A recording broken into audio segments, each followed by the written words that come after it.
मैं कोशिश करता हूँ कि ऐसी वीडियो बनाऊँ कि मेरे को एक ही कमेंट को बार बार रिप्लाई ना करना पड़े, एक ही वीडियो में बहुत सारे डाउट क्लियर हो जाएं।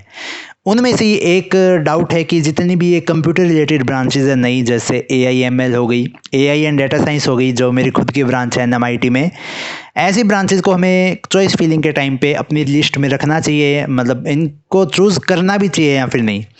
तो देखो, सबसे पहला डाउट आपको चाहिए प्लेसमेंट। तो CSE ब्रांच आप क्यों चूज़ कर रहे हैं? क्योंकि उसकी प्लेसमेंट अच्छी है। तो एक डाउट पहले क्लियर कर देता हूँ कि कोई भी अगर कंपनी कॉलेज में CSE के लिए आ रही है, वो सब कंप्यूटर रिलेटेड ब्रांचेस को अलाउ करती है।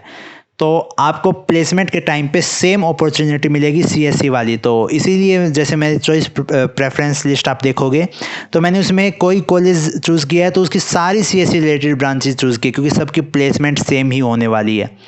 अब एक और फ़ायदा जो मेरे को नज़र आता है, मतलब इसका मतलब ये नहीं कि आप CSE से ऊपर इन ब्रांचेस को रख दो, वो फ़ायदा है कि कई मामलों में इनमें सिलेबस भी कम होता है। जो नई ब्रांचेज हैं, AI/ML हो गई, AI एंड डेटा साइंस हो गई, कई मामलों में इनमें सिलेबस भी कम होता है। लेकिन अभी सिलेबस से रिलेटेड डाउट क्या है ना, जैसे खुद NMIT में अब तक सिलेबस ठीक से फाइनल नहीं हुआ है इन ब्रांचेस का।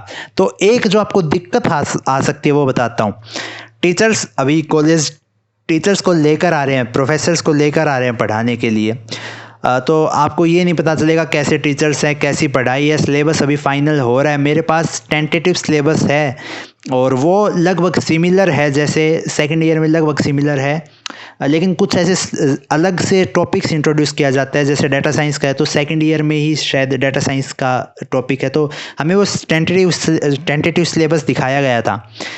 तो हाँ, सिलेबस भी लगभग वैसा ही है, प्लेसमेंट भी वैसी है। तो मेरे को कोई ऐसे रीज़न समझ नहीं आता इन ब्रांचेस को चूज़ ना करने का।